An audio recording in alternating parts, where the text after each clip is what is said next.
தமிழ்நாடு மக்கள் நல பணியாளர் சங்க மாநில ஒருங்கிணைப்பு குழு கூட்டத்தின் சார்பாக வந்திருக்கக்கூடிய பத்திரிகையாளர் சங்க ஊடக நண்பர்கள் அனைவருக்கும் மாலை நேர வணக்கத்தை தெரிவித்துக் கொள்கிறேன். எங்களது நியாயமான கோரிக்கைகளை உங்கள் வழிமுறையோடு எங்களது முதல்வர்கிட்ட எடுத்து கூறி எங்களுக்கு பணியாணை பெற்றுத்தர நீங்கள் எங்களுக்கு முழு உதவி செய்ய வேண்டுமென பணிவுடன் கேட்டுக்கொள்கிறேன். முதலாவதாக எங்களது தீர்மானம் புதிதாக அமைக்கப்பட்டுள்ள மாண்புமிகு முதல்வர் அவர்களிடம் நாங்கள் 36 ஆண்டு காலமாக நிறைவேற்றப்படாத கோரிக்கைகளை உங்கள் பத்திரிகைகள் வாயிலாக எங்களுக்கு மீட்டு தர வேண்டும். முதலாவது கோரிக்கையாக ஏற்கனவே எங்களுக்கு வழங்கப்பட்டு வந்த அரசாணை எண் 234 படி 50% அரசு துறைகளில் காலி பணியிடங்களில் 50% இடஒதுக்கீடு பெற்றுத்தர வேண்டும். அல்லது ஊராட்சி ப்ளஸ் ஊராட்சி ஒன்றியங்களில் வழங்கப்பட்ட ஊதியத்தை ஒரே ஊராட்சி ஒன்றியங்களில் வழங்குவதற்கு தாங்கள் கோரிக்கைகளை முன்வைக்க வேண்டும். மூன்றாவதாக நாங்கள் 2006 காலமுறை ஊதியம் பெற்று வந்தோம். அது இடையில் நிறுத்தப்பட்டு விட்டது. அந்த காலமுறை ஊதியத்தை வழங்குவதற்கு தாங்கள் ஆவணம் செய்ய வேண்டுகிறோம். அடுத்தபடியாக மாநிலம் முழுவதும் உள்ள மகாத்மா காந்தி தேசிய ஊரக வேலை உறுதி திட்டம் அந்த பணி நடைபெறும் போது இந்த மக்கள் நல பணியாளர் தான் முழு மூச்சாக செயல்பட்டு அப்போதைய முதல்வர் டெல்லியில் போய் முதல் மாநிலமாக தமிழ்நாடு திகழ்வதற்கு எங்கள் மக்கள் நல பணியாளர் சங்கம் முதன்மையாக இருந்தது. அதே மாதிரி இப்பொழுது பிஜி ராம்ஜி திட்டம் என்று பெயர் மாற்றப்பட்டுள்ளது. இந்த திட்டத்திலும் எங்கள் மக்கள் நல பணியாளர்கள் தான் என்எம்ஆரிலிருந்து மற்ற எல்லா அடிப்படை வேலைகளையும் செய்து கொண்டிருக்கிறார்கள். ஆனால் அதில் என்னவென்றால் பழைய என்எம்ஆரில் எங்களது பணியாளர்கள் கையெழுப்பு விட்டார்கள். இந்த என்எம்ஆரில் இதுவரைக்கும் கையெழுப்பு கேட்கறதுக்கு யாருமே முன் வரவில்லை. அதற்கு அந்த என்எம்ஆரில் முழுமையாக பழையபடியே எங்களது கையொப்பத்தை பெற்று அந்த திட்டத்தை செயல்படுத்துவதற்கு தாங்கள் உறுதுணையாக இருக்க வேண்டும். அடுத்தபடியாக இந்த ஓய்வு பெற்ற பணியாளர்களை பழைய ஓய்வூதிய திட்டத்தின்படி இந்த பணியாளர்களை சேர்த்து எங்களுக்கு ஓய்வூதியம் வழங்குவதற்கு தாங்கள் கருணை கூர்ந்து இந்த நிகழ்வுகளை எங்களுக்கு நடத்தி கொடுக்க வேண்டுமாய் மிகவும் பணிவுடன் கேட்டுக்கொள்கிறேன். உங்கள் வாயிலாக முதல்வரின் கவனத்திற்கு கொண்டு செல்ல வேண்டும். அதன் அடிப்படையில் கோரிக்கைகள் நிறைவேறாவிட்டால் ஆர்ப்பாட்டம் மற்ற போராட்டங்கள் பற்றி பின்னர் கலந்து ஆலோசனை செய்து முடிவு செய்யப்படும். தற்போதைக்கு போராட்டம் ஆர்ப்பாட்டம்ங்கிற முடிவு கிடையாது. அமைச்சரை காலையில் 8 மணி அளவில் அமைச்சரை சந்தித்தோம்.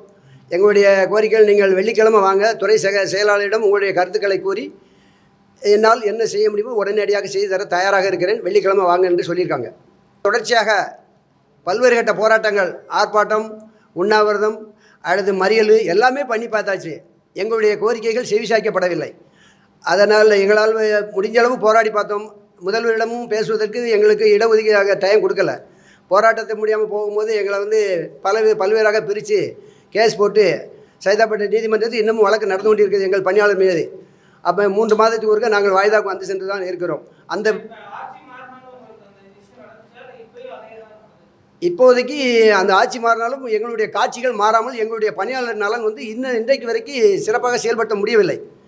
காரணம் அந்த பழைய திட்டத்தை அப்படியே செயல்பட்டுன்னு சொல்கிறாங்க. ஆனால் அதை இப்போ உள்ள வழிமுறைப்படி எங்களை செயல்படுறதுக்கு அரசு வரவில்லை.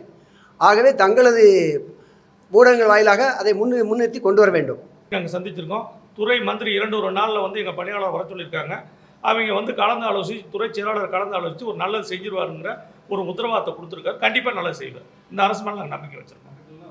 அது இல்லாமல் தமிழக முதல்வர் அவர்கள் தேர்தல் பிரச்சாரத்தின் போது சொல்லுங்க. தேர்தல் பிரச்சாரத்தில்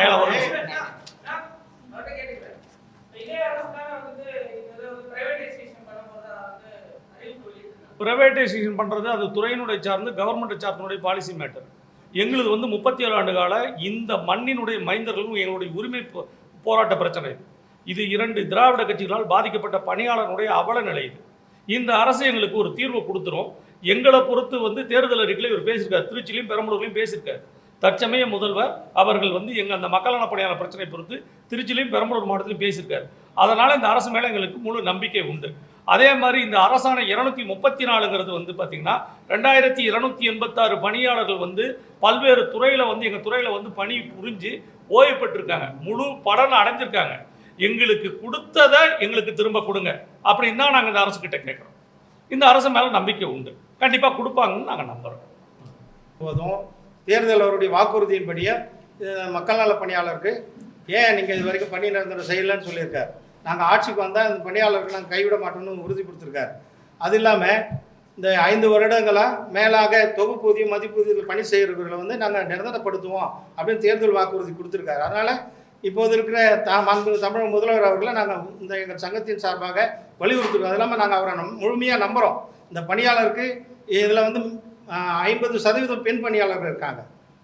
பெண் பணியாளருடைய அவலை நிலைகளை அறிஞ்சு இந்த முதல்வர் வந்து எங்கள் மேலே வந்து ஒரு கருணையோடு தாய் உள்ளத்தோடு எங்களுக்கு உதவி செய்வார்ன்றதை நாங்கள் முழுமையாக நம்புகிறோம்.